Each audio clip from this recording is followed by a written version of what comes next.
All of us should have dreams. And I want to begin by saying something that is very famous, that it's from the impossible, the dreamers of the impossible, rather than the slaves of the possible, that social evolution draws its creative force. My dream is that every one of us in every community should have a basic income as a right, an individual basic income given as a right without conditions and paid individually. For a long time, such an idea would have been regarded as a dream, an impossible dream. But in the last couple of years, a remarkable number of people, including Nobel Prize winners and people like yourselves, have come to realize that it is not only possible, but feasible, desirable, affordable. It's a remarkable change. And we have established a network called BIEN, Basic Income Earth Network, and I just hope at least one of you listening will join us in the struggle. Because it is just going to be a struggle, and it will only come about if we collectively demand it. And that is possible and desirable. Now, what's the context? The context is that we're undergoing a global transformation in which a global market system is developing, but the insecurities and the inequalities are multiplying all over the world. And in that process, a new class structure is taking shape. And the biggest mass class is the precariat. People who are being forced to accept a life of unstable labor without an occupational identity, relying on low, stagnant money wages without rights. They are supplicants, having to ask for favors, beggars, really. It's a process that's affecting millions of people, and many of them, since my books were published, have been writing to me, telling me their stories. But there's a danger in this. The danger is that the winners are getting scared because people like us are getting angry. And so they're beginning to listen to debates about a basic income. Now, what is the justification for a basic income? First, and really very importantly, a basic income is a matter of social justice. Justice means that we should recognize, all of us individually, that the wealth and income of anybody is far more to do with the efforts of our ancestors than anything you or I do for ourselves. But why should we have private inheritance of wealth and not social inheritance? So you could see a basic income as a sort of social dividend on the collective wealth produced by our ancestors. It's a fundamental demand associated with Thomas Paine for social justice. The second justification for a basic income is that it would improve and enhance our sense of freedom. Republican freedom, as the philosophers call it. This freedom means the freedom not to be dominated by figures of authority, be abusive husbands, bureaucrats, government officials, or whatever. This sense of freedom has been lost in the last 30 years of globalization for millions and millions of people. And the third justification is that we need basic security. Without basic security, all of us become irrational. We are unable to control ourselves, control our time, deal with the stresses of life. But if you have basic security, as the psychologists and economists have taught us, you not only deal better with stress, but you're more tolerant towards others, you're more altruistic, You're more productive in what you do. And believe me, as we have found, if you have basic security, you work more, not less. And when you work, you're more productive and more cooperative, not less. It's a lie to say that if we had basic income security, we would become lazy. On the contrary, it will release the energies, the dynamism inside ourselves and inside our communities. But we need basic security for a more fundamental reason, which is why elites and the rich are suddenly listening to this debate.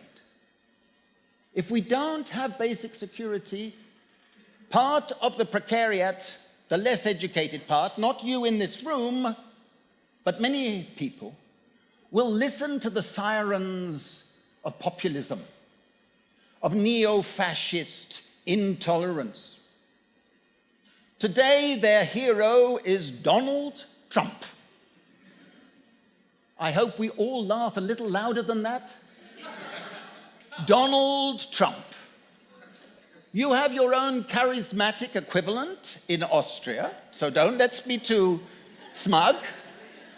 We in Britain have our own equivalents. In France, Marine Le Pen will be striding the theaters in the next few months.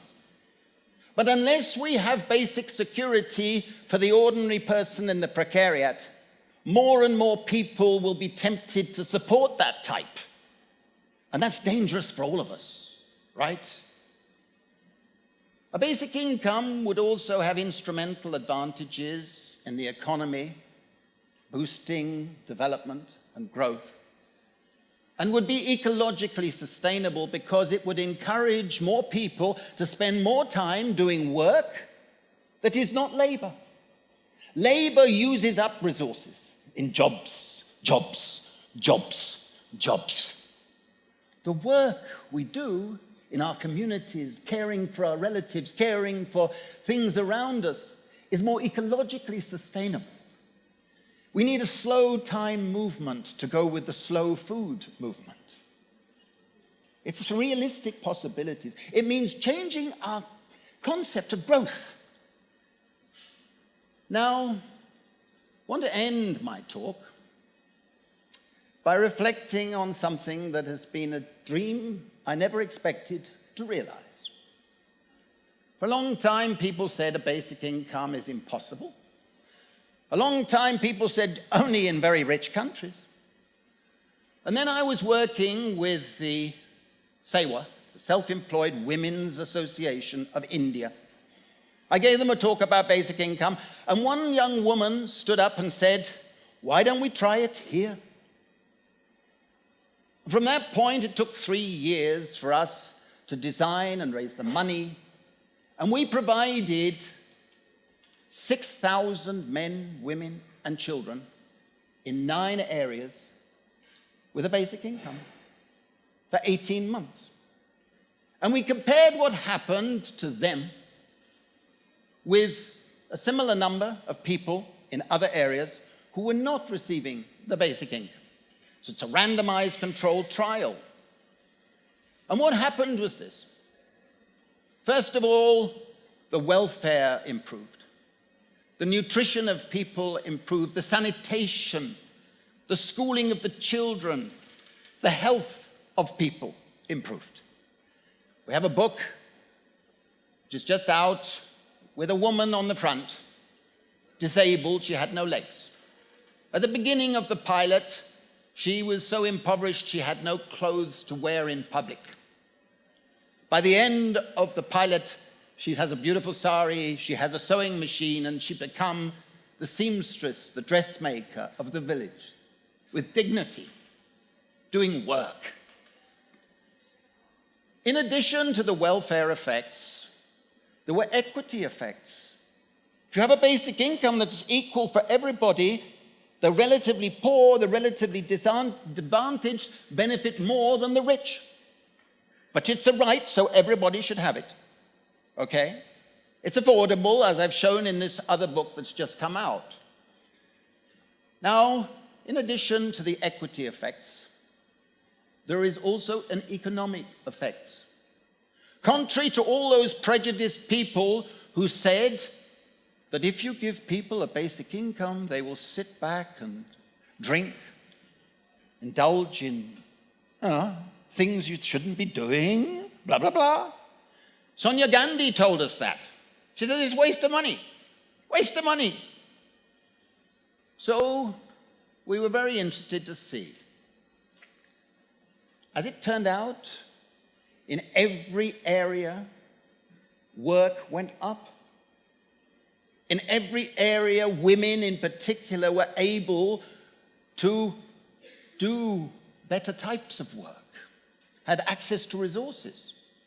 The only group for which work went down were children. This is a terrible thing. You have to get really worried about this. The reason was, of course, they were going to school. That's a real setback. I hope none of you believe that. Now, in addition, people were more entrepreneurial in a small ways, like this woman, like buying her sewing machine with the help of her family. And also, we saw people who had been in debt for generations, in debt bondage. And they used their little basic income, and their relatives contributed some of theirs, and they were able to buy their freedom. And that leads to the fourth effect. The fourth effect is emancipation. The emancipatory value of a basic income is greater than the money value. We only gave a small amount, but it meant people had liquidity.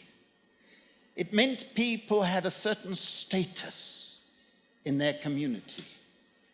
It meant people had control and could decide on loans and dealing with debts and dealing with this sort of thing. And the emancipation we've seen in our pilots in India has also been shown in our pilots in Africa, and will be shown in the pilots now being undertaken in Finland, in the Netherlands, in Canada, and in California, where I've just been invited. It will show that the emancipation matters.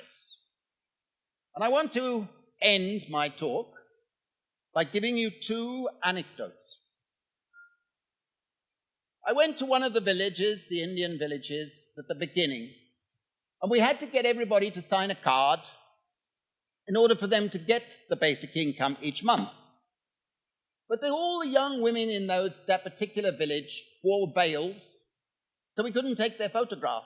They had to go into a hut and have their photographs taken in private.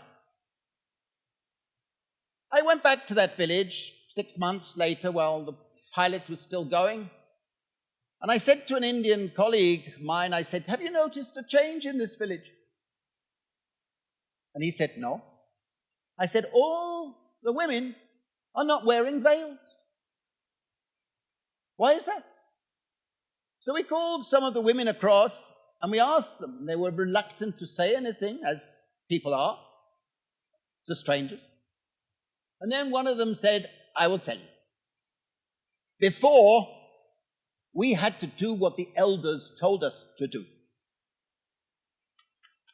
Now we have a little money in our pockets. We can decide ourselves." That is emancipation. In the African pilots, which we did, I went at the end and I asked some people, what was the best thing about having a basic income? And I called some young women across and I said this question, and they giggled. They didn't want to answer. And then one plucked the courage and said, "I tell you, for us, before, when the men came down from the fields at the end of the month with their money in their pockets, we had to say yes. Now we say no. That is emancipation." Thank you very much.